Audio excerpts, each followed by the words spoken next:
हाँ, page number 63, topic ए वाला जो पार्ट है बेटा, उसमें लेवल 1, लेवल 2, लेवल 3 दिए हैं। वहां उन पर्टिकुलर 9 क्वेश्चन है, उनमें किसी को कोई डाउट? जी, 7th question. Okay, consider the following statement, the compound, अच्छा, the common feature of the molecule of BF3CO and NO that are Lewis acid.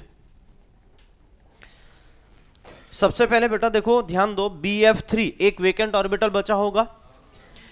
Carbon monoxide के पास अगर आप ध्यान दे रहे हो बेटा, तो वो भी हाईली रिएक्टिव क्यों मानी जाती है? क्योंकि इलेक्ट्रॉन वो भी एक्सेप्ट करना चाहता है। भले कोऑर्डिनेट बॉन्ड बन के ऑक्टेट कंप्लीट हुआ है, लेकिन मोस्ट इलेक्ट्रोनेगेटिव एलिमेंट ने इलेक्ट्रॉन दिया। अगर आप स्ट्रक्चर को समझ पा रहे हैं तो ऑब्वियस है कि बेटा क्या होगा, वो कभी भी इलेक्ट्रॉन ले सकता है, क्योंकि मोस्ट इलेक्ट्रोनेगेटिव एलिमेंट को तो आप कुछ कह ही नहीं सकते हो। जब उसने लिया तो कार्बन क्या होगा, ऑक्टेट कंप्लीट नहीं हो पाएगा। तो वो क्या फील करेगा? कार्बन इलेक्ट्रॉन डेंसिटी अपने पास लो फील करेगा। जब लो फील करेगा तो इलेक्ट्रॉन एक्सेप्ट करेगा। और हमने क्या लिखा है बेटा, लुईस एसिड के लिए इलेक्ट्रॉन एक्सेप्टर, तो इसलिए एसिड की तरह बिहेव करना चाहिए। रही बात बेटा हमारे पास NO, NO भी ऐसा ही होगा, है ना। दूसरा, all are in gaseous state, और तीसरा हमारे पास ऑल कंटेन अनपेयर्ड इलेक्ट्रॉन्स। ऐसा तो नहीं होता है। All do not conforms to the octet rule, मतलब ये ऑक्टेट रूल को फॉलो नहीं करते हैं, है ना। और ये बात तो सही है, BF3 तो नहीं कर रहा है। तो 4th पॉइंट, अच्छा ऑप्शन नीचे बना रखे, okay, which of the above statement are correct. तो पहला तो होगा, पहला जिसमें है। दूसरा हमारे पास गैसियस इन नेचर, वो भी दिया हुआ है। CO तो गैसियस, हाँ, लुईस एसिड होगा ना, एक वेकेंट ऑर्बिटल है ना। BF3 भी लुईस एसिड की तरह ही बिहेव करेगा बेटा, एक वेकेंट ऑर्बिटल होता है, 3 बॉन्ड बना रखे हैं, एक वेकेंट ऑर्बिटल है। ओके, और अब बात करते हैं बेटा थर्ड तो होने वाला है नहीं। कंटेन अनपेयर्ड इलेक्ट्रॉन, ऐसा तो नहीं है ना, सभी तो अनपेयर्ड इलेक्ट्रॉन तो सभी कंटेन करते ही नहीं है, तो ये तो गलत हो गया, यानी बी ऑप्शन तो वैसे ही चले गया। फर्स्ट और थर्ड फिर वो भी गलत हो जाएगा।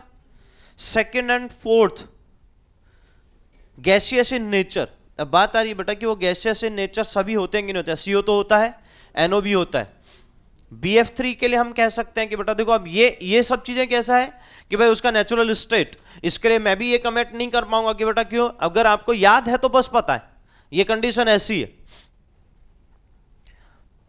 तो अगर एप्रोप्रिएट के बेसिस पे देखें बेटा,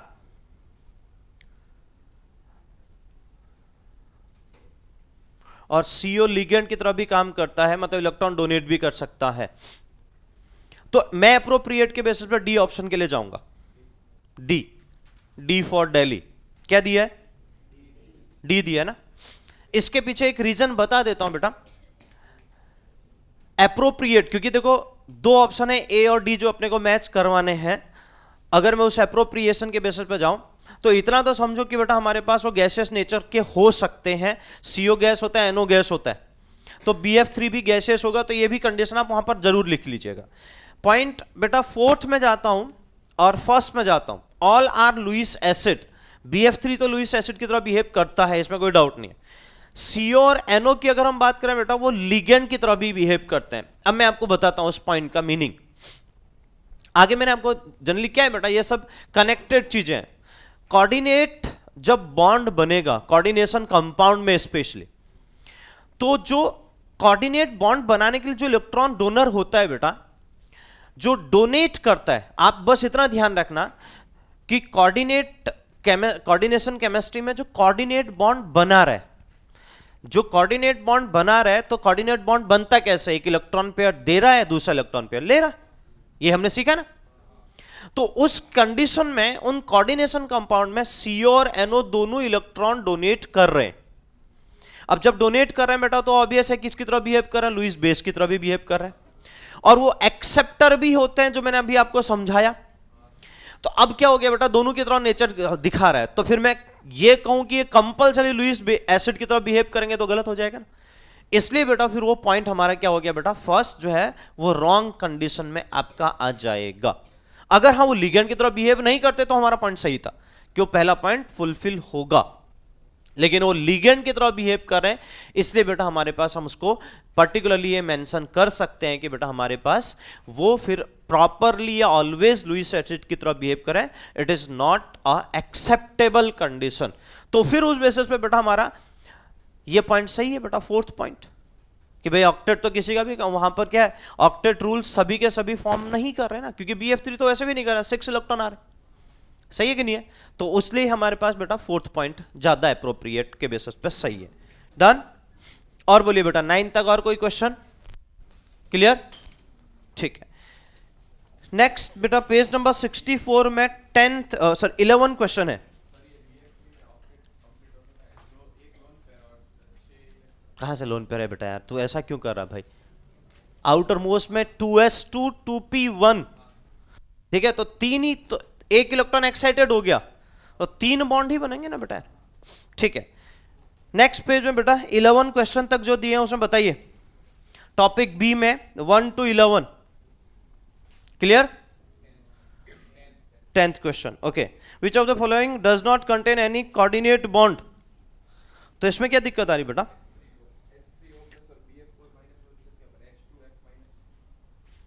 H2F माइनस, हाँ HF2 माइनस,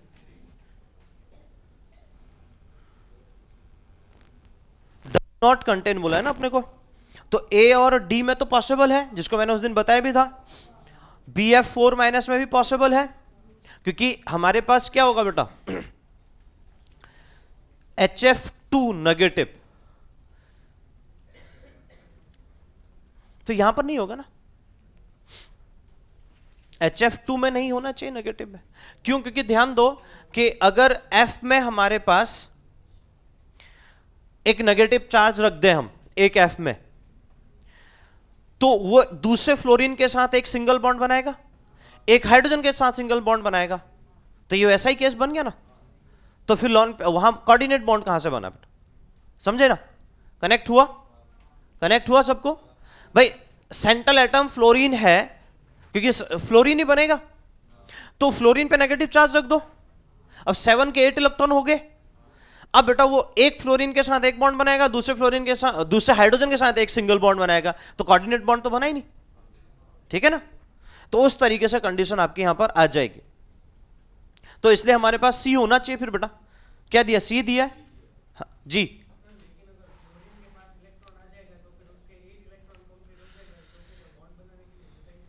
अरे यार अभी मेरे को कोई और भी पूछा था, सुबह किसने पूछा था? ठीक है, देखो मैं ये कह रहा हूं बेटा, ऑक्टेट कंप्लीट हो चुका है, बात सीधी सीधी है, लेकिन ऑक्टेट कंप्लीट होने के साथ सराउंडिंग एटम भी तो है ना। अगर सराउंडिंग एटम है वहां पर तो उनका तो ऑक्टेट कंप्लीट नहीं है ना। मैं सिंपल ये कह रहा हूं बेटा कि तेरा पेट भर चुका है, वो बात सही है, लेकिन आजू बाजू में भिखारी घूम रहे हैं बेटा, तो फिर तो हमें क्या ना, अपने पास जो होगा वो देना पड़ेगा ना। ये वो सिचुएशन है बेटा। तो अपने आजू बाजू में ये ध्यान दो कि बेटा जो सराउंडिंग एटम है हाइड्रोजन और फ्लोरीन, उनका तो ऑक्टेट कंप्लीट नहीं है ना। जिसमें नेगेटिव चार्ज आ गया ठीक है, वो स्टेबल हो गया, लेकिन जो आजू बाजू में रह रहे हैं बेटा, उनको तो हमें क्या करना पड़ेगा, अपने साथ रखना है, तो उनके भी ऑक्टेट कंप्लीट होने चाहिए। बात समझ में आई? ठीक है, ओके, ठीक है। नेक्स्ट और कोई क्वेश्चन इसमें नहीं ना? ओके जी, 6 क्वेश्चन। हाँ, which one of the following statement is wrong? When chemical is formed energy is always released. क्या ये सही है? भाई बॉन्ड बनेगा तभी स्टेबल होगा, तो एनर्जी को तो रिलीज करना पड़ेगा, पोटेंशियल एनर्जी कम होती है। Atoms combine because they want to achieve stability. मेरे हिसाब से ये भी सही होना चाहिए। Atoms achieve stability by rising their potential energy. गलत हो गया ना, क्योंकि पोटेंशियल एनर्जी बढ़ेगी थोड़ा बेटा, पोटेंशियल एनर्जी तो कम हो गई ना। वो ग्राफ को ध्यान दे, जो पहला ग्राफ हमने डिस्कस किया था, याद है ना? समझ गया बेटा?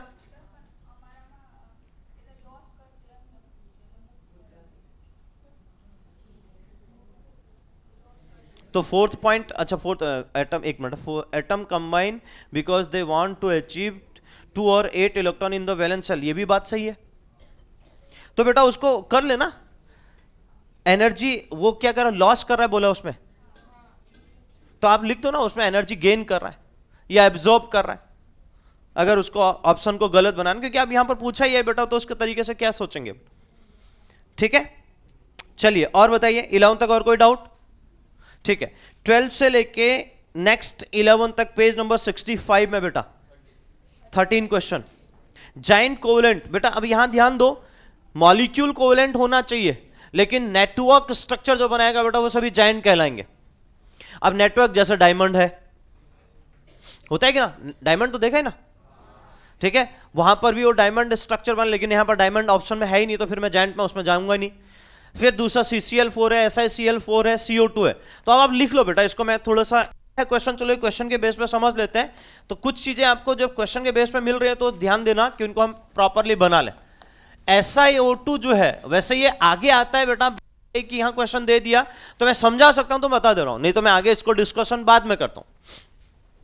SiO2 जो है बेटा वो जनरली एग्जिस्ट करता है, ये SiO2 आपको कभी ऐसा ही नहीं दिखेगा, दिखेगा आपको इस फॉर्म में SiO4 -4, इस फॉर्म में।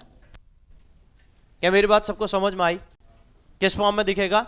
SiO4 -4, ठीक है, अरे समझे? तो अब ध्यान दो बेटा, यहां पर अगर वो इस सिचुएशन में आपको दिख रहा है तो यहां पर इसका स्ट्रक्चर कैसा बनेगा?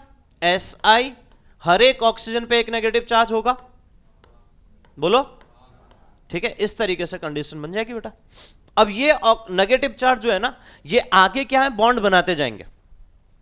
आगे क्या है बेटा, बॉन्ड बनाते जाएंगे। अब बॉन्ड बनाएंगे, सपोज करो मैं इसको ही बात करता हूं, अगर मैं इसको हटा देता हूं, सपोज करिए बेटा मैं इसको हटा देता हूं, ये आगे स्ट्रक्चर जब बनाएगा बेटा कुछ इस तरीके से बनाएगा, आगे फिर से ऑक्सीजन से मिलके ऐसा ही इसके साथ कनेक्ट होते हैं। इस तरीके से क्या होगा बेटा, एक पूरा का पूरा क्या है, जाइंट स्ट्रक्चर बनना स्टार्ट हो जाता है, जिसे हम क्या कहते हैं, सिलिकेट्स।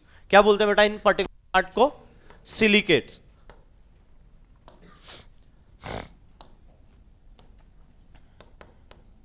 सिलिकेट्स। तो ये सिलिकेट्स आगे हम और प्रॉपरली इनको डिटेल में डिस्कशन करेंगे, यहां तो जस्ट वर्ड यूज कर दिया है, सिलिकेट्स। तो वो सिलिकेट जो होते हैं बेटा, it is the network structure, और वो नेटवर्क को ही हम क्या बोलते हैं बेटा, जाइंट। इसे हमारे पास जाइंट कोवेलेंट स्ट्रक्चर बोल रखा है, और सभी बॉन्ड कैसे हैं, कोवेलेंट बॉन्ड है। इससे हमारे पास बेटा यहां पर हम बात करें कि वो केवल SiO2 में पॉसिबल होगा। Understood everyone? क्या मेरी बात सबको समझ में आई? ठीक है, बोलिए। और नेक्स्ट 11 तक, 1 to 11, 6th question. In which of the following the number of sigma and pi bond are same? तो बेटा स्ट्रक्चर बनाओ, XeO4 ऐसा कुछ होगा, ठीक है, और 4 बोला है ना, ठीक है, ये हो जाएगा। और दूसरा CN, C triple bond N, single bond C triple bond N, CH2CN whole twice, ये तो कल ही बनाया था, ठीक है ना, 2 हाइड्रोजन लगा लो बेटा इसमें यार, और बाकी क्या आ जाएंगे बेटा, 2 CN आ जाएंगे, और लास्ट HCO3 नेगेटिव, ये तो पता ही है सबको, ठीक है ना, C double bond O, OH, और हमारे पास O नेगेटिव। अब काउंट कर लो, इसमें से कर लोगे, ठीक है। नेक्स्ट कौन सा बेटा, क्या पूछा उसमें, पाई बॉन्ड पूछा है ना, the number of pi bond. Structure तो बना ही नहीं सकते बेटा, कोऑर्डिनेट कंपाउंड है, अगर समझना है तो हाइब्रिडाइजेशन को कनेक्ट करिए। देखो Ag और Cn कितने, 2 हैं, ठीक है, यहां से ध्यान दो। तो एक CN, देखो जब भी वो ऐसे ब्रैकेट में रखा होगा तो कॉम्प्लेक्स कंपाउंड कहते हैं उसको। एक कोऑर्डिनेट बॉन्ड इसने बनाया होगा, एक कोऑर्डिनेट बॉन्ड यहां से आपका बना होगा, ठीक है, CN यहां से, तो 2 कोऑर्डिनेट बॉन्ड बने। अगर मैं बात करूं कितना होगा, कितना होगा? हमने ये बॉन्ड को भी काउंट करना है। अगर 2 हमारे पास इस Ag के लिए 2 है तो हाइब्रिडाइजेशन क्या होगा? sp। sp मतलब लीनियर शेप, तो लीनियर ही दिख भी रहा आपको बेटा। अब यहां पर सीधे सीधे उसने पूछा क्या है?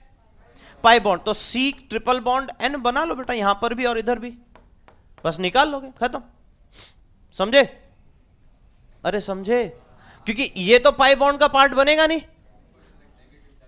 हाँ, वो नेगेटिव चार्ज उसका ऑक्सीडेशन स्टेट होगा बेटा, क्योंकि Cn पे माइनस चार्ज होता है तो इधर जाएगा तो Ag+1 में एग्जिस्ट करता है ना, तो Cn इधर जाएगा -2 से, ऑक्सीडेशन स्टेट जब निकालते हो ऐसा ही लिखा है ना उसने, देखो AgCn2 नेगेटिव, ऐसा ही लिखा है ना। अब जब इसका ऑक्सीडेशन नंबर निकालोगे तो क्या लिखते हो आप? देखो आपको सिखाया मैंने, X सॉरी हाँ +1, मतलब ये 1 एक ही Ag है, प्लस Cn पे -1 चार्ज, साइनाइड पे एक नेगेटिव चार्ज, ठीक है। N2 कितने हैं? 2, विच इज इक्वल टू -1, जो चार्ज रखा है उसको एज इट इज कॉपी करना है। अब देखो बेटा यहां से x निकाल लो, +1 आ जाएगा, आ जाएगा। तो वो इसका ऑक्सीडेशन नंबर निकालने की बात हो रही है, जो चार्ज रखा, उससे मुझे कोई मतलब, उससे स्ट्रक्चर से मुझे कोई फर्क नहीं पड़ेगा। बात समझ में आई कि नहीं आई? यस और नो? कनेक्ट हुआ? ठीक है। मतलब ये कंपाउंड केवल आपको पाई बॉन्ड पूछा था वो हमें जानना है, बाकी और कहीं जानना है। बाकी चीजें ना कनेक्ट हो तो परेशान होने की जरूरत नहीं है, क्योंकि ऑब्वियस है ये कोऑर्डिनेशन का पार्ट है, तो बेटा मैं उसको कंप्लीटली यहां पर डिस्कस नहीं कर सकता हूं, क्योंकि हमने वो चीजें यहां पर प्रॉपर्ली पढ़ी नहीं है। ठीक है ना? चलिए और बोलिए। 8th question, which of the following compound has a 3 centre bond? अब बेटा ध्यान दो,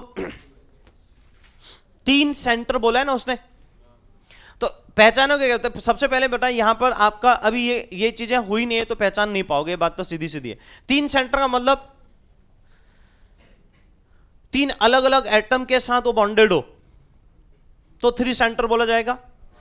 तो आपको यहां पर कहीं नहीं दिखेगा, इसे मैं आपको कह रहा हूं अभी इसको छोड़ देना, इसको स्टार कर दो, जब मैं आगे आपको बाकी चीजें कंप्लीट करा लूंगा तो आपको समझ पाओगे कि भाई हाँ 3 सेंटर 2E क्या होता है, 3 सेंटर 4E क्या होता है, वो तभी समझ में आएगा। इसको स्टार बना दो। अब ये मैंने आपको बोला कि कुछ क्वेश्चन यहाँ आ रहे हैं तो बेटा उससे परेशान होने की जरूरत नहीं है। अगर आपको लगता है कि नहीं हो रहा तो कोई बात नहीं, वो आउट ऑफ जो हमने अभी तक डिस्कशन नहीं किया उससे आ रहा है तो फिर बेटा आपको उसको छोड़ देना है। ओके, और बोलिए 11 तक और कोई question? 10th question, consider the following, ये भी वही है बेटा।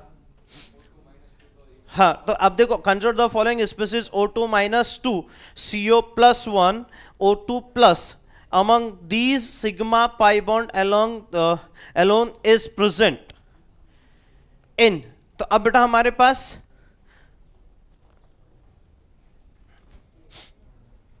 मेरा पॉइंट ये बेटा, ये चीजें क्या है ना बेटा, बहुत सिंपल तब हो जाती है जब थोड़ा सा आप एमओटी पढ़ लोगे तो आपको पता चल जाएगा। वहां बॉन्ड ऑर्डर निकालोगे तो आपको पता चलेगा बॉन्ड कितने बन रहे हैं। अब बॉन्ड ऑर्डर निकाल लोगे, बॉन्ड पता चल जाएगा, वहां से इजीली कैलकुलेट कर सकते हो कितने आपके सिग्मा बॉन्ड हैं, कितने पाई बॉन्ड हैं। लेकिन वो बात सीधी है, क्योंकि अभी आप नेगेटिव चार्ज को देख लो, ठीक है, वहां से निकाल सकते हो। दूसरे में क्या होगा, पॉजिटिव चार्ज है तो वहां पर पता नहीं चल पाएगा। समझे कि नहीं समझे? बनेगा एक ही सिग्मा, ये ध्यान रख के चलो, क्योंकि उसके अलावा कोई भी बॉन्ड बनेगा कार्बन और ऑक्सीजन के बीच में वो सब पाई होंगे। बात समझ रहे हो कि नहीं समझ रहे? चाहे डबल बॉन्ड बने चाहे ट्रिपल बॉन्ड बने, वो सब कौन सा दिखाएगा? Pi bond. ये तो अपनी बात हुई है। ऐसे ही O2+ में भी ऐसे इस तरीके से ध्यान सकते हो, लेकिन ये डिसाइड कौन करेगा बेटा? Bond order. और यहां बॉन्ड ऑर्डर आप रेजोनेंस वाला नहीं लगा सकते, क्योंकि इन तीनों में कहीं भी रेजोनेंस होने वाला है नहीं। तो ये फिर एमओटी के बेसिस पे कैलकुलेट होगा। अगर निकाल सकते हो, जितना मैंने आपको बताया इससे कैलकुलेट कर पाओगे, तो ध्यान देना कि ये क्वेश्चन हो जाएगा, क्योंकि सब में एक ही सिग्मा होगा अगर आप समझ पा रहे हो तो। क्यों? क्योंकि मैं कह रहा हूं कि बेटा कहीं पर सिंगल बॉन्ड बन रहा है, डबल बॉन्ड बन रहा है, ट्रिपल बॉन्ड बन रहा है, पहला बॉन्ड तो सिग्मा ही होगा ना। हाँ, तो एक सिग्मा मतलब सिंगल बॉन्ड। अब सिंगल बॉन्ड जब बनेगा बेटा, वो तभी पॉसिबल है जब मैं फिर से ये कहूंगा कि बेटा जब आप बॉन्ड ऑर्डर को कंसीडर करोगे। अब बॉन्ड ऑर्डर फिर से वही कंडीशन आ जाएगी, बॉन्ड ऑर्डर आप यहां पर ये बिना एमओटी के आप नहीं देख सकते हो। इससे आपको कह रहा हूं कि फिर वो पॉइंट को आप छोड़ देना तो बेटर रहेगा, कि आपके लिए इजी समझ में आ जाएगा। समझे कि नहीं समझे? अरे समझे? हाँ, तो एमओटी देख लोगे तो आपको कनेक्ट हो जाएगा। ठीक है, और बोलिए। द रेशियो ऑफ द, कल ही तो बताया बेटा यार, कल ही तो बताया था ना। हाँ ठीक है। नेक्स्ट बेटा हाइब्रिडाइजेशन वाले पेज में 1 to 14,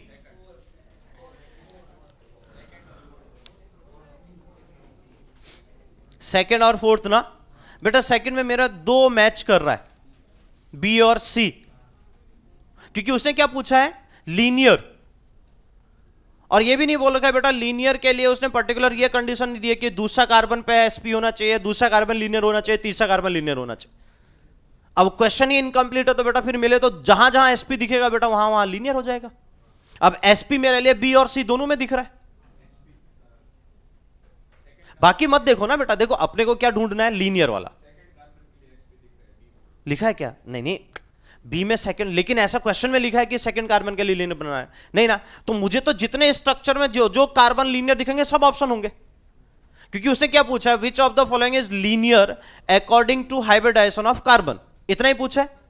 अब अगर उसने पूछा होता कि सेकंड कार्बन, तो सेकंड कार्बन होता तो शायद मैं कह सकता था कि बी ऑप्शन हो, या क्वेश्चन पूछा है कि थर्ड कार्बन तो कह सकता था कि मैं कोई दूसरा ऑप्शन बने। लेकिन यहां लीनियर पूछा है बेटा, और वो भी कार्बन के लिए, तो बेटा बी और सी दोनों में मुझे sp sp हाइब्रिडाइजेशन वाले दो दो कार्बन दिख रहे हैं, तो वो तो लीनियर कहलाएंगे बेटा। हाँ कि ना, समझे? कनेक्ट हुई बेटा मेरी बात सबको? तो इसलिए ध्यान देना, इसलिए मेरे लिए बी और सी है।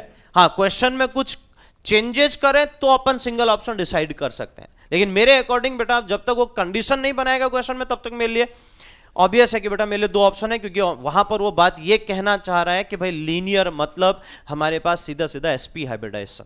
डन, ठीक है। क्वेश्चन नंबर 4 भी पूछा है ना, हाँ। फ्रॉम लेफ्ट टू राइट, मतलब लेफ्ट टू राइट हमें जाना है।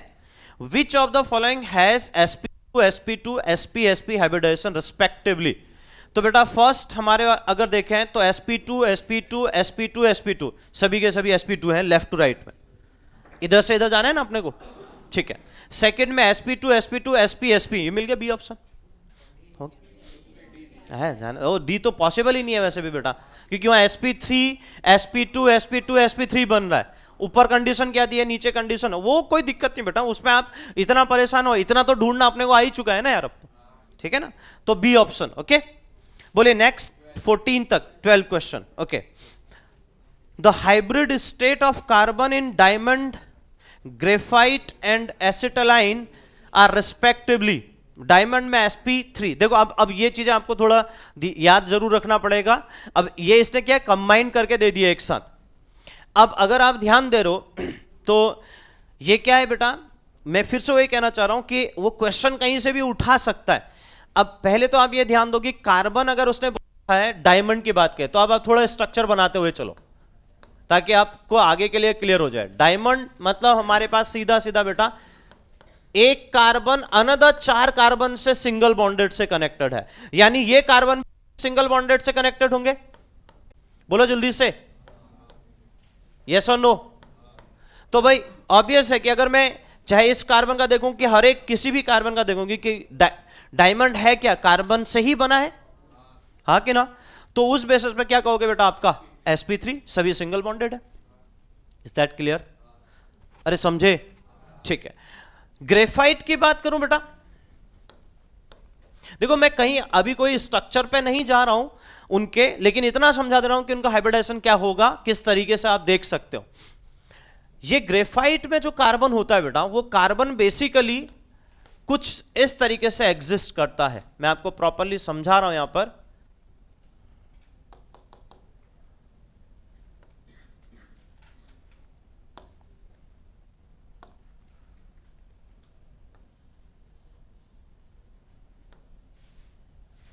अब ये कार्बन को देखो बेटा, कोई एक किसी भी एक कार्बन को उठा लो, ये कार्बन है। ये कार्बन क्या करेगा बेटा, 2 बॉन्ड यहां बन चुके हैं, सही है। बाकी तीसरा बॉन्ड जो होगा वो फिर से उसी नेटवर्क के फॉर्म में उसको लेके चलेगा। लेकिन जो चौथा बॉन्ड बनेगा बेटा, वो बॉन्ड बनता है एक ऐसा हेक्सागोन 2D ले लो, ऐसा ही एक हेक्सागोन और यहां पर 2D ले लो, तो यहां पर वो कार्बन दिखेगा। तो इनके बीच में वो बॉन्ड बनने वाला है। आई रिपीट, ध्यान दीजिएगा, ठीक है। और आप देख सकते हो अगर आपको कहीं पर भी ग्रेफाइट का स्ट्रक्चर मिले, स्पेशली 11th की एनसीईआरटी में अगर आप देखोगे तो आपको उस एनसीईआरटी में मतलब अगर आपके पास आपको मिले तो आप उसमें देख सकते हो। मेरा पॉइंट यह है कि बेटा उस यूनिट नंबर भी मैं आपको बोल दे रहा हूं, पी ब्लॉक में 11th में पी ब्लॉक जो है ग्रुप 14 एंड 15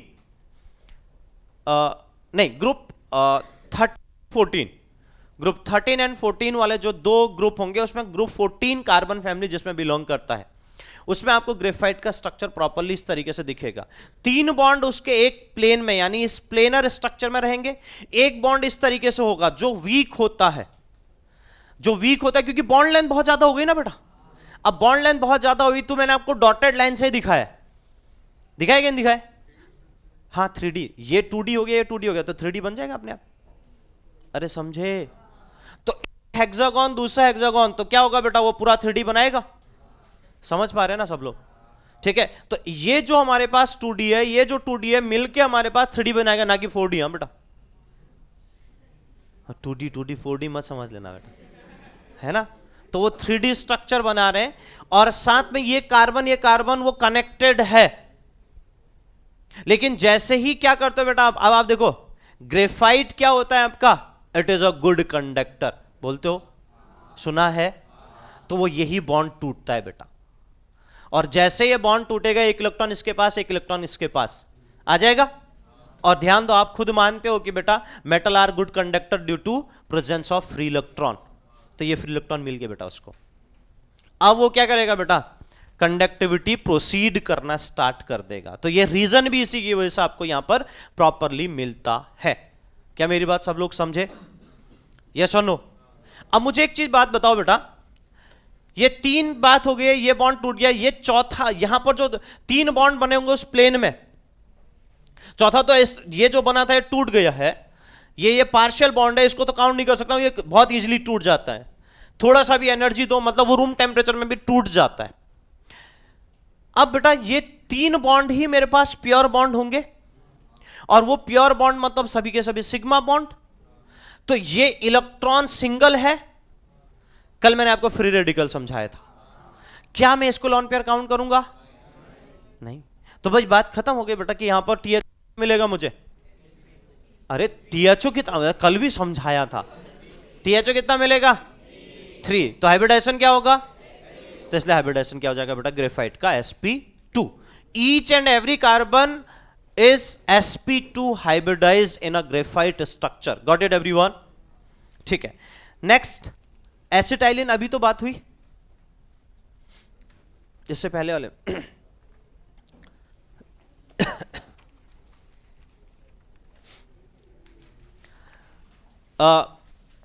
अच्छा ये कॉमन नेम दिया ना, तो CH ट्रिपल बॉन्ड CH क्या होगा, CH ट्रिपल बॉन्ड CH यानी इथाइन बन गया। C2H2 बताया था आपको मैंने, एल्काइन जिसे हम बोलते हैं बेटा।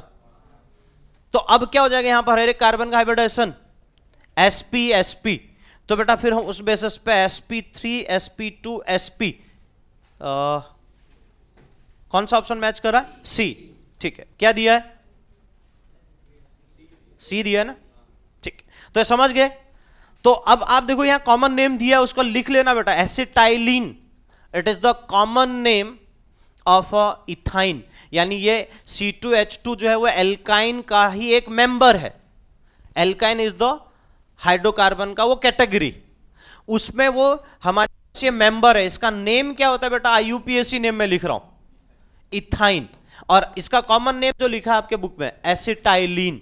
Is that clear? ठीक है, तो ये याद रखना जरूर, है ना। ठीक है, चलिए और बोलिए बेटा 14 तक क्लियर?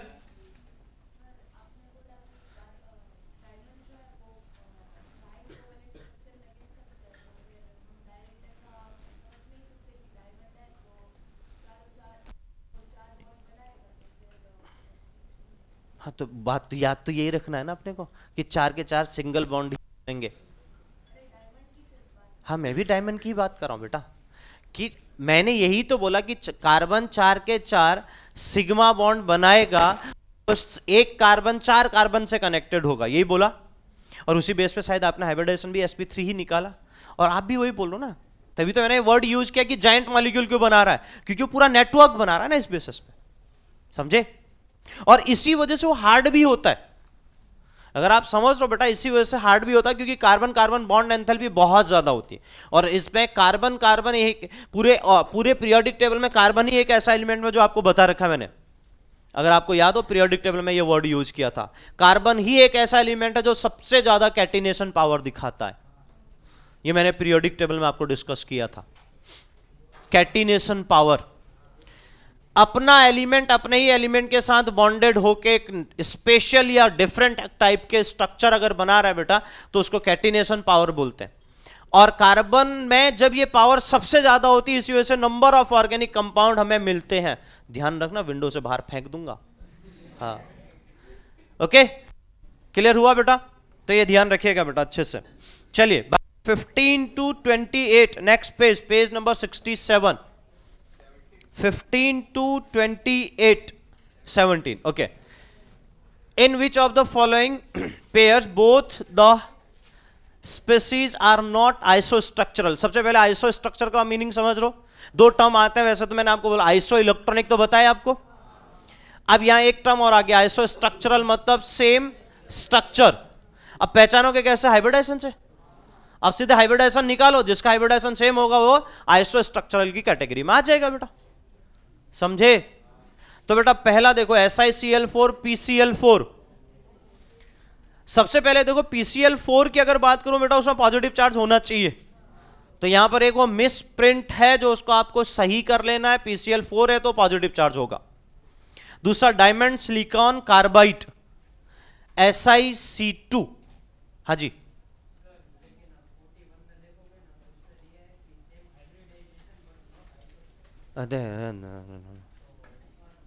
क्या बोला?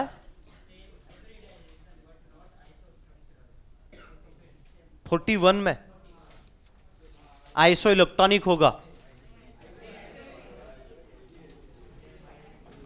अच्छा, हाँ, तो इसके लिए कॉन्सेप्ट थोड़ा सा अलग है, जिसमें VSEPR थ्योरी लगेगा, जो अभी अपन ने स्टार्ट नहीं किया बेटा, तो फिर मैं कैसे कह पाऊंगा इसको, है ना? जब तक आपको VSEPR थ्योरी नहीं डिस्कस करोगे बेटा, मैंने आपको उस दिन भी समझाया था ना कि हाइब्रिडाइजेशन का करेक्शन VSEPR थ्योरी है, सही है कि नहीं है? हाँ, मतलब वही करेक्शन, मतलब इन द सेंस कि भाई मैं कह रहा हूं कि उसको एक्सपेंड किया उसने, ठीक है ना? तो अब मैं ये इस पॉइंट को आपको थोड़ा सा एक्सपेंड तभी कर पाऊंगा बेटा ना, जब हम VSEPR थ्योरी की बात करेंगे। अब हो सकता है उस क्वेश्चन को VSEPR थ्योरी से कनेक्ट करके पूछना चाह रहा हूं, बट जब तक आप VSEPR थ्योरी नहीं पढ़े हो बेटा, तब तक आपके लिए एक ही कंडीशन है कि भाई अगर हाइब्रिडाइजेशन सेम तो आइसो स्ट्रक्चरल की वो कैटेगरी में रहेगा। अंडरस्टूड? ओके, ये क्वेश्चन नंबर 17 क्लियर हो जाएगा बेटा? ठीक है, बोलिए नेक्स्ट क्वेश्चन 28 तक। कौन सा? ठीक है, 19 कर लेते हैं बेटा। विच of the iso structural and iso electronic, तो ये भी तो सेम ही है बेटा, आइसो स्ट्रक्चरल और इलेक्ट्रॉन भी सेम होने चाहिए। हाँ, तो इसमें बेटा सबसे पहले एलिमेंट पहचान लो कौन कहां एग्जिस्ट करेगा। क्या हुआ भाई? हाँ, ठीक है बेटा, इसमें अगर आप देख पा रहे हो अच्छे से, तो वो एलिमेंट आपको याद होने चाहिए ना, पी ब्लॉक ही एलिमेंट है, कोई दूसरा एलिमेंट तो है नहीं, तो कौन सा कहां आएगा? तो कहां आएगा बता? पी ब्लॉक का ही है, तो ही कोवेलेंट बॉन्ड बनाएगा ना बेटा, ठीक है? और बाकी हमारे पास IBr negative, XCF2, IF3, CF2, तो इनके तो निकाल सकते हो ना। आइसो स्ट्रक्चरल मतलब हाइब्रिडाइजेशन सेम होना चाहिए, और आइसो इलेक्ट्रॉनिक मतलब साथ साथ में नंबर ऑफ इलेक्ट्रॉन भी सेम होने चाहिए। बस ये दो कंडीशन देखनी बेटा। वो TI होता है जो तू कह रहा है, वो जो D ब्लॉक में 3D सीरीज में फोर्थ शेल के लिए, फोर्थ पीरियड के लिए अगर बात कर, तो वो TI होता है, ठीक है ना? तो कर लेगा, ठीक है, ओके, क्वेश्चन नेक्स्ट बोलिए। 20 भी ठीक है। इसमें क्या दिक्कत आ रही भाई? अब अच्छा है, एक और आ गया डिस्टॉर्टेड ऑक्टाहेड्रल, ये भी बाकी है, अभी ये भी बाकी है बेटा, इसको भी छोड़ दो, ठीक है ना। बाकी तो आप देखो, पिरामिड मतलब एक ही साइड एक पिरामिड बने ना। पिरामिडल तो जनरल तो समझते हो ना, बाई मतलब दो, अगर पिरामिड लिखा है तो मतलब एक ही पिरामिड बन रहा है ना, ठीक है ना। तो वो छोड़ दो। अभी देखो स्क्वायर प्लेनर भी, इसमें एक ही पार्ट हुआ है, अगर आप अच्छे से ध्यान, एक भी पार्ट नहीं हुआ है स्क्वायर पिरामिडल, लेकिन स्क्वायर, हाँ स्क्वायर पिरामिडल वाला केसेस वो भी नहीं हुआ है बेटा, अगर आप ध्यान दो। इसमें से कोई भी केस देखो, अब मैं आपको ये कह रहा हूं, भाई मैं करवा लूं, काहे को इतना आपस में डिस्कशन चल रहा है भाई। इसमें से कोई भी केस मैंने आपको अभी तक वो VSEPR थ्योरी से आपको कोई भी स्टेप प्रॉपरली वाले नहीं लेके गया हूं, जो बेटा एक्चुअली VSEPR थ्योरी का पार्ट है। तो फिर मैं इसमें से कोई भी क्वेश्चन को डिस्कशन यानी कोई भी पार्ट को डिस्कस नहीं कर पाऊंगा, ठीक है। और ये सब वहीं आपको कंप्लीटली कनेक्ट हो पाएगा, ठीक है। इसके अलावा बोलो 23, ठीक है। Which of the following species has the unequal bond length. अब अनइक्वल बॉन्ड लेंथ बोल रहा है बेटा, तो सबसे पहले ध्यान दो कि ये भी कंप्लीट स्ट्रक्चर जो डिफाइन है, ये हाइब्रिडाइजेशन पे नहीं डिपेंड कर रहा है। ये ध्यान देना, ये हाइब्रिडाइजेशन पे डिपेंड नहीं कर रहा है। क्यों नहीं कर रहा है बेटा? ऑब्वियस है, क्यों? क्योंकि यहां हाइब्रिडाइजेशन से कोई हम बॉन्ड लेंथ की बात नहीं कर पा रहे हैं। क्यों? क्योंकि हाइब्रिडाइजेशन केवल बॉन्ड लेंथ को नहीं बता रहा, वो बॉन्ड एंगल को भी बता रहा है, बॉन्ड स्ट्रेंथ को भी बता रहा है। तो ये जो बात आएगी जब हम वहां पर पैरामीटर पढ़ेंगे, तो वहां पर कंप्लीटली डिस्कशन करूंगा। क्योंकि मैं देखो सब आपके उसमें भले ही क्वेश्चन एक साथ दिए हैं, लेकिन मैं इसलिए आपको बार बार बोल रहा हूं कि मैं जिस सीक्वेंस से चल रहा हूं, आपको पहले वो पर्टिकुलर कॉन्सेप्ट को परफेक्ट करते हो, उन्हीं के क्वेश्चन अटेम्प्ट करने, फिर जाके आप बाद में आराम से कर सकते हो। हाँ, हो सकता है कि बेटा कोई यहां पर वही कहे कि बॉन्ड लेंथ ऐसी हो, उस तरीके से आपको बता दे, बट मैं नहीं बता सकता हूं, क्योंकि मैं बॉन्ड पैरामीटर बिल्कुल अलग पढ़ाता हूं, ठीक है। तो उसके अलावा इसलिए भी कह रहा हूं कि वो 23 भी छोड़ सकते हैं। 26, हाँ देखते हैं। विच of the following statement about CO3-2 ion is correct, मतलब कौन सा सही ऑप्शन है, हमें ये ढूंढना है। अब the CO bond order is 1.5, क्या बॉन्ड ऑर्डर 1.5 आ रहा है? नहीं आ रहा है। अब ये सबको पता होना चाहिए, रेजोनेंस की वजह से हमें पढ़ रखा है। The formal charge of each oxygen atom is -0.67, 2/3 हो जाएगा ना। दो नेगेटिव चार्ज 3 में डिवाइड कर दो तो 2/3 हो जाएगा, तो -0.67 यानी 2/3.66 वही हो जाएगा।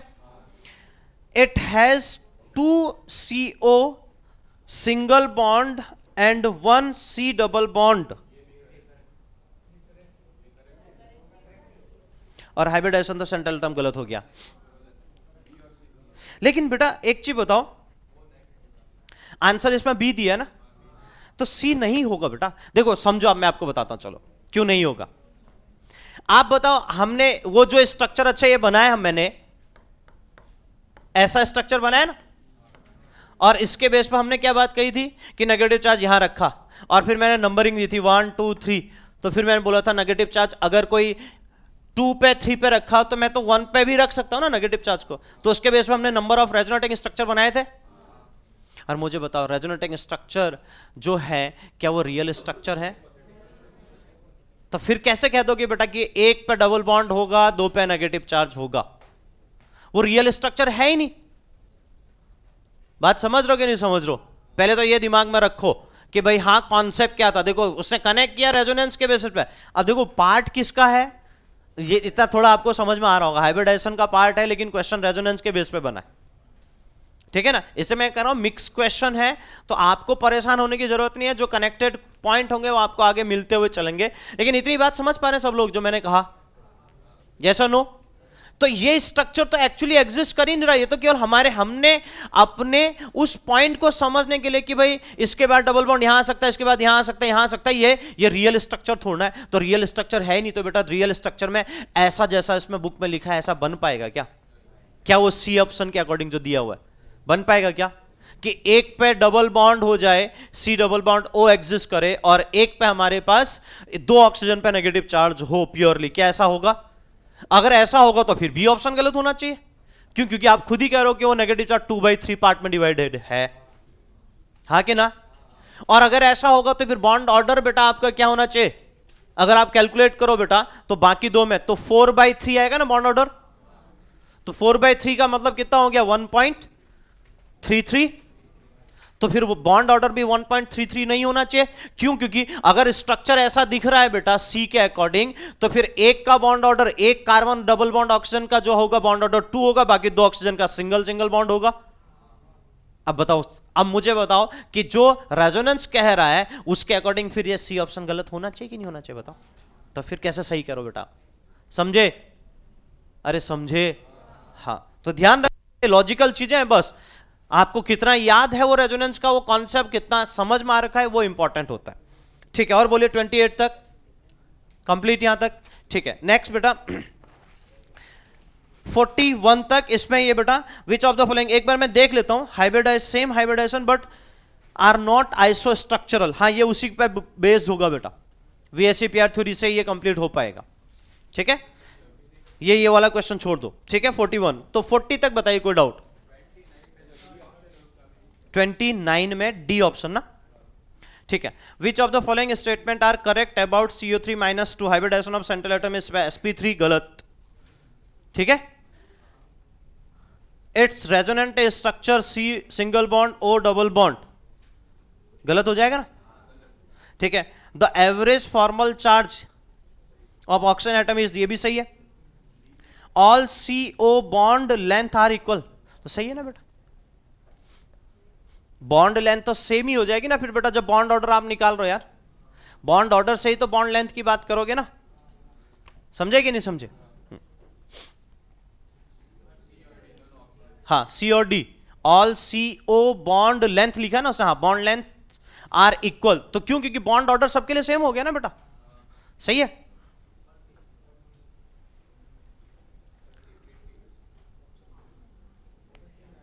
कौन सा आंसर जो होगा बेटा वो आएगा ए, डी दिया ना, ए। ओके,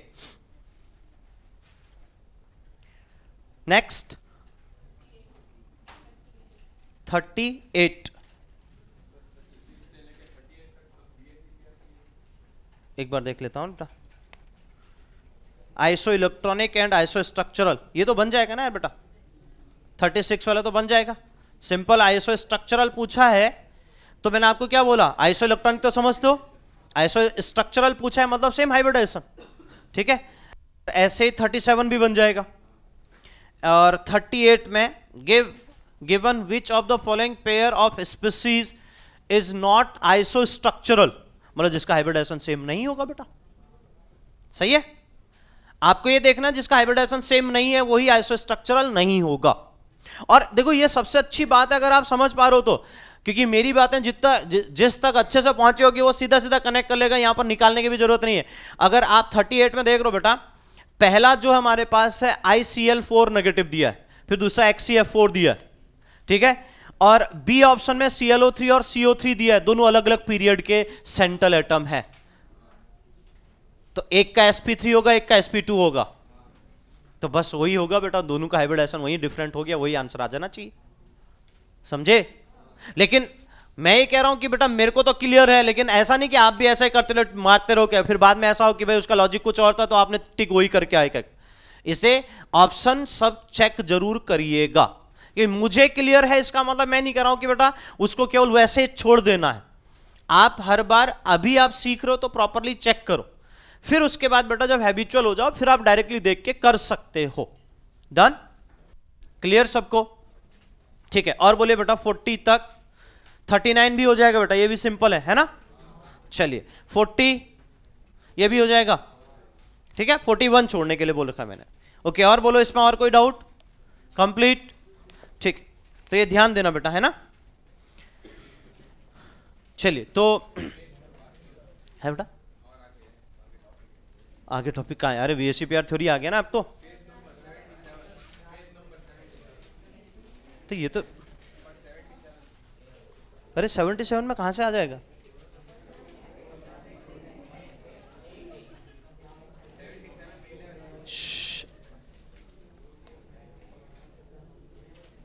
इलेवंथ क्वेश्चन,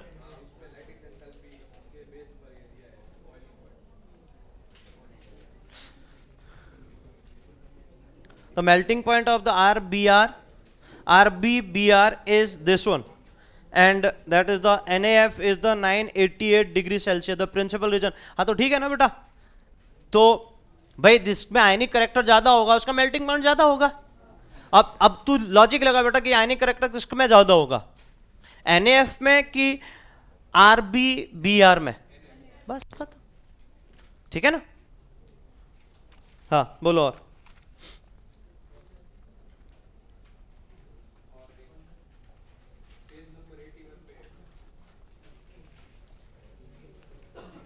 बोल कौन सा क्वेश्चन?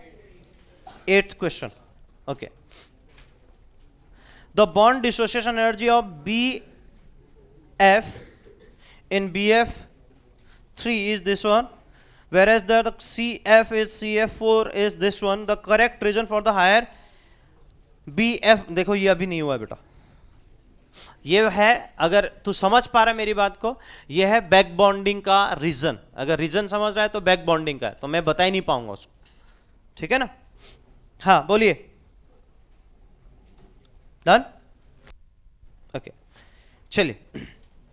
तो बेटा इतना हमें बहुत अच्छे से परफेक्ट हो जाए, सबसे पहले ये ध्यान रखना, मैं फिर से ये कहना चाह रहा हूं कि ऐसा ना हो कि कोई भी चीज आज कर रहे हो, जैसे अभी ये जो क्वेश्चन निकला था, आपको खुद दिख रहा है कि भाई कि जो टॉपिक भले वहां पर वो दिए हैं, लेकिन क्वेश्चन अभी भी ऐसा नहीं कि भाई कोई बाहर वाले कॉन्सेप्ट से उठा के नहीं रखा है।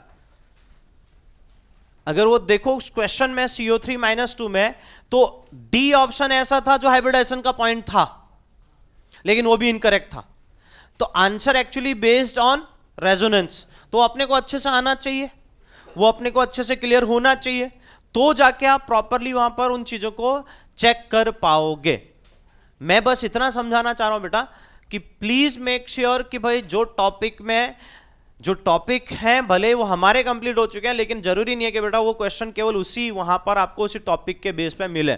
उसकी कनेक्टिविटी अगर दूसरे टॉपिक हो जो आगे हमने हमारा पढ़ना, जो हमारा स्टडी करना बाकी है, हाँ कंप्लीट हो चुका है बेटा, फिर तो कोई दिक्कत नहीं होनी चाहिए, लेकिन कंप्लीट नहीं हुआ है तो फिर हम उस चीज को डिस्कस नहीं कर सकते। जैसे उसमें मैंने आपको बोला O2 पॉजिटिव, CO पॉजिटिव जो आप देख रहे थे बेटा वहां पर, कि वो बॉन्ड ऑर्डर पर बेस्ड है, और वो बॉन्ड ऑर्डर आप रेजोनेंस से भी नहीं निकाल सकते, वो केवल MOT से ही कैलकुलेट कर पाओ।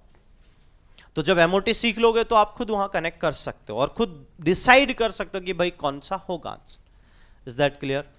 ठीक है। ऐसे ही बहुत सारे जो क्वेश्चन आपको दिखे, जैसे वो 41 वाला क्वेश्चन मैंने छोड़ा, फिर इसलिए छोड़ा क्योंकि वो नॉट ओनली कि भाई वो हाइब्रिडाइजेशन बेस्ड था, उसमें कंप्लीटली आपका VSEPR थ्योरी भी लग रहा है, तो वो थोड़ा सा समझने वाली बात है बेटा कि उन पर्टिकुलर क्वेश्चन को, और कल भी मैंने आपको यही बोला था कि बेटा उन क्वेश्चन को ये ध्यान देना कि आपके वो VSEPR थ्योरी बेस्ड जो होंगे या आगे से कनेक्टेड जो क्वेश्चन होंगे बेटा, उनको हम यहां पर स्किप कर दें, वो बेटर रहेगा। Got it everyone? बात समझ में आई? ठीक है। दूसरा बेटा मैं जस्ट इतना कहना चाह रहा हूं कि हमारे पास जो आगे इससे कनेक्टिविटी वाला जो टॉपिक है यानी VSEPR थ्योरी, इसमें बात क्या है, जस्ट एक इंट्रोडक्शन आपको थोड़ा सा देता हूं, आप समझिएगा। नाम से ही क्लियर होना चाहिए, valence shell electron pair repulsion. देखो उसका फुल फॉर्म आपको बता रहा हूं, VSEPR थ्योरी। देखो valence shell electron pair repulsion, valence shell electron pair repulsion यानी VSEPR थ्योरी, समझे? अब इस थ्योरी को जिन साइंटिस्ट ने एक्सप्लेन किया बेटा, उनने किस चीजों का ध्यान रखा, पहले यह समझने की बात है। अब ऐसा क्यों हुआ, मैं एक कंपैरिजन आपको थोड़ा सा बताता हूं ताकि आपको वो चीजें कनेक्ट करें। हुआ क्या बेटा, साइंटिस्ट ने जब ये देखा कि भाई, मैं एग्जांपल ही ले रहा हूं बेटा ताकि यहां से आप कनेक्ट कर पाओ। एग्जांपल अगर मैं लूं CH4 और दूसरा हमारे पास NH3, तो ऑब्जर्व करिए बेटा, CH4 में टेट्राहेड्रल होता पता है अपने को, चारों के चारों हाइड्रोजन इस तरीके से अरेंज थे। मैं चलो टेट्राहेड्रल ही बनाता हूं ताकि शेप से प्रॉपर्ली अपने को विजुलाइज भी कर पाए, ठीक है ना।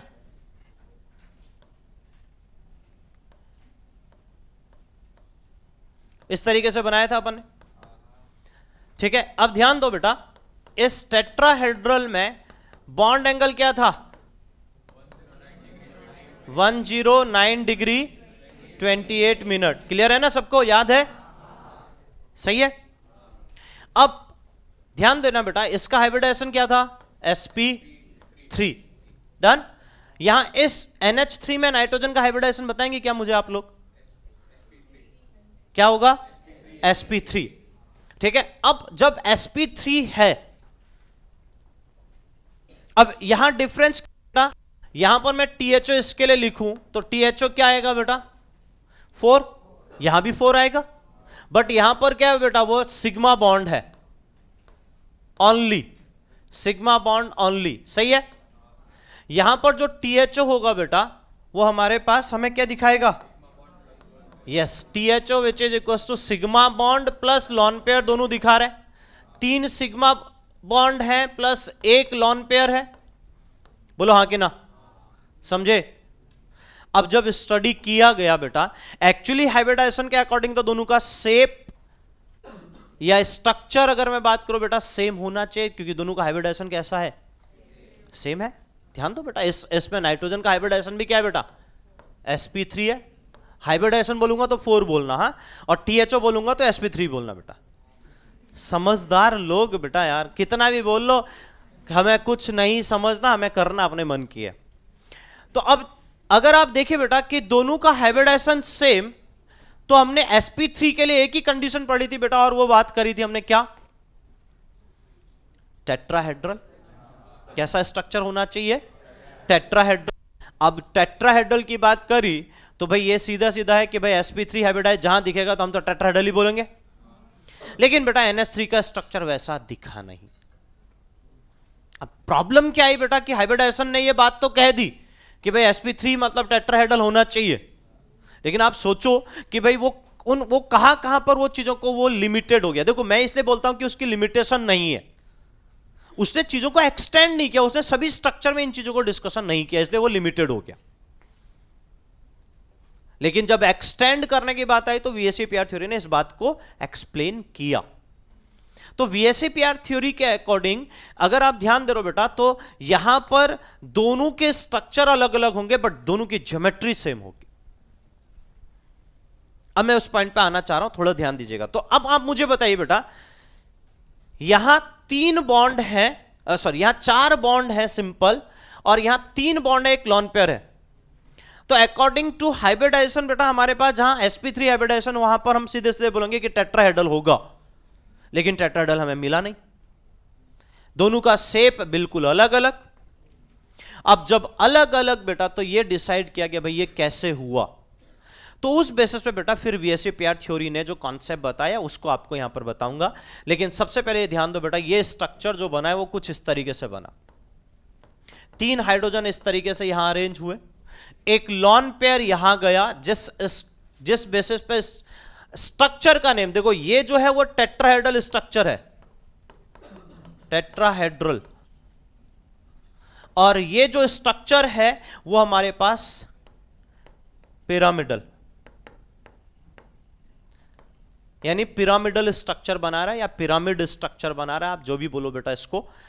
अब ध्यान देना बेटा, ये एक सबसे अच्छी बात मैं ये जो कहने के लिए जा रहा हूं, अगर आपसे पूछा जाए दोनों की ज्योमेट्री कैसी है, पहले ये बताओ बेटा ज्योमेट्री और स्ट्रक्चर में डिफरेंस आता है आप सब लोगों को? क्योंकि देखो यहां इंपॉर्टेंट यही है कि अगर आप ये नहीं समझे तो आप खुद ही ये कहोगे कि हाँ सर ये दोनों तो सेम ही है। तो ज्योमेट्री और स्ट्रक्चर में आपको अगर डिफरेंस समझ में आता है बेटा, तो आप पहले उस पर चलिए। आता है सबको? नहीं?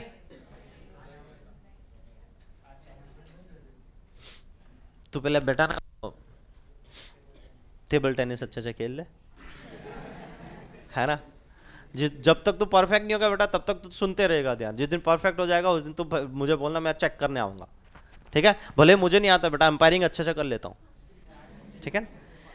ओके अब सबसे मेन चीज ये बेटा, उस ज्योमेट्री में और उसके स्ट्रक्चर में थोड़ा सा हम बेसिक जो केमिस्ट्री में रिक्वायरमेंट है, ऐसा मत समझना कि मैं पूरे आपको वहां पर पूरा ज्योमेट्री और स्ट्रक्चर में पूरा पीएचडी कराने के लिए ले जा रहा हूं। जितना मुझे रिक्वायरमेंट है बेटा उतना मैं आपको समझा पाऊंगा जिससे आप इजीली समझ पाओ। तो देखो हाइब्रिडाइजेशन जो मैंने बात कही आपसे, उसके बेसिस पे sp3 हाइब्रिडाइजेशन मतलब दोनों का स्ट्रक्चर टेट्राहेड्रल होना चाहिए, सही है। और अगर आप ध्यान दे रहे हो ये स्ट्रक्चर लाइक और टेट्राहेड्रल ही दिख रहा है। अगर आप देख रहे हो बॉन्ड 3 नीचे रखे हैं मैंने, लेकिन लॉन पेयर ऊपर है, तो स्ट्रक्चर तो जस्ट लाइक और टेट्राहेड्रल ही दिख रहा है, हाँ कि ना। देखो टेट्राहेड्रल हम ऐसे ही बनाते हैं ना, अगर मैं एक प्लेन पे tetrahedral simple above the plane below the plane bond को छोड़ दूं तो ऐसा ही बनेगा, हाँ कि ना। तो बेटा वो ऐसा ही दिख रहा है कि नहीं दिख रहा बताओ। तो उसको बोलते हैं बेटा ज्योमेट्री, जो दिख रहा है वो है ज्योमेट्री। Understood everyone? अरे समझे। लेकिन लॉन पेयर कभी भी उसके स्ट्रक्चर को डिफाइन नहीं कर पाएगा, क्योंकि लॉन पेयर तो कोई बॉन्ड है ही नहीं। अरे समझ पाए मेरी बात को? क्या लॉन पेयर कोई बॉन्ड है? हाँ कि ना? अगर नहीं है बेटा तो लॉन पेयर तो कहीं पर भी उसके स्ट्रक्चर में एग्जिस्टेंस दिखाने वाला ही नहीं है। तो स्ट्रक्चर जो दिखेगा, ज्योमेट्री जो दिख रही है बेटा, वो आपको वो लॉन पेयर को कंसिडर करके बनाई गई है, सही है। तो उस बेसिस पर आपको स्ट्रक्चर जस्ट लाइक अ टेट्राहेड्रल, लेकिन लॉन पेयर का कहीं रोल नहीं है बेटा स्ट्रक्चर को आइडेंटिफाई करने में। लॉन पेयर की वजह से स्ट्रक्चर में चेंजेस जरूर दिख सकते हैं कि भाई आपको होना ऐसा चाहिए था, जिसे आप ज्योमेट्री बोल दे तो फिर समझे, लेकिन हो कुछ और रहा है। तो स्ट्रक्चर जो बन रहा है बेटा वो लॉन पेयर की वजह से नहीं बन रहा है, पहले तो इतना समझ लीजिए। ज्योमेट्री भले लॉन पेयर की वजह से और बॉन्ड की वजह से, दोनों की वजह से बन रही है, लेकिन स्ट्रक्चर जो रियल फॉर्म दिख रहा है बेटा वो केवल बॉन्ड की वजह से दिखेगा। ये डिफरेंस है बेटा ज्योमेट्री और रियल स्ट्रक्चर में। क्या मेरी बात सबको समझ में आई? पक्का? पक्का? तो बेटा इस रीजन की वजह से मैं कह सकता हूं कि दोनों की ज्योमेट्री कैसी है? टेट्राहेड्रल, लेकिन दोनों का शेप अलग अलग, यानी दोनों का स्ट्रक्चर अलग अलग है। एक टेट्राहेड्रल ही दिखाएगा, दूसरा पिरामिडल दिखाएगा। Got it everyone? क्या मेरी बात सब लोग समझे? तो एक पिरामिड बना रहा है बेटा और एक हमारे पास क्या बना रहा है? टेट्राहेड्रल स्ट्रक्चर बना रहा है। It is the real form. जो हम एक्चुअली जिस स्ट्रक्चर की बात करें बेटा वो है उसका टेट्राहेड्रल, और जो हमारे पास बाकी कंडीशन है बेटा वो पिरामिडल कंडीशन है। समझे कि नहीं समझे? पक्का एवरीवन? क्या मेरी बात सबको कनेक्ट हो रही है? यस, ज्योमेट्री टेट्राहेड्रल होगी। मैंने आपको क्या बोला? ज्योमेट्री का मतलब जैसा दिख रहा है, स्ट्रक्चर का मतलब जो एक्चुअल अपीयरेंस, जो हम बात कहेंगे कि रियल फॉर्म जो होगी वो रियल फॉर्म ही उसका स्ट्रक्चर कहलाएगा। ज्योमेट्री आप मुझे बताओ ना बेटा देख के, क्या आपको टेट्राहेड्रल जैसे दिख रही कि नहीं दिख रही? तो मैं वो कह रहा हूं बेटा जो दिख रहा है वो हमारे पास क्या है बेटा? ज्योमेट्री है, जो यहां पर बोर्ड पे स्ट्रक्चर दिख रहा है। लेकिन एक्चुअल स्ट्रक्चर केवल बॉन्ड के बेसिस पे ही पॉसिबल है। तो आपको क्या लिखना है कि जो रियल स्ट्रक्चर बनेगा वो केवल जो बॉन्डिंग एटम होंगे सराउंडिंग में, जो बॉन्ड बनाएंगे उसी वजह से बनाया जाएगा एक्चुअल स्ट्रक्चर, जिसे हम रियल स्ट्रक्चर बोल रहे हैं। Got it everyone? ज्योमेट्री भले हम बेटा लॉन पेयर के बेसिस पे देख के उसको मान सकते हैं, समझे? So it is the big difference between the geometry and the structure. तो सबसे पहले ये समझना जरूरी है। अगर ये समझे बेटा तो आज आपका काम ये है कि पहले इसमें डिफरेंशिएट करें, और इसके बेसिस पे जितने भी डाउट उठे आपके दिमाग में पहले उसको हम परफेक्ट करेंगे नेक्स्ट क्लास में, फिर इससे आगे कंटिन्यू करेंगे। Got it everyone? समझे?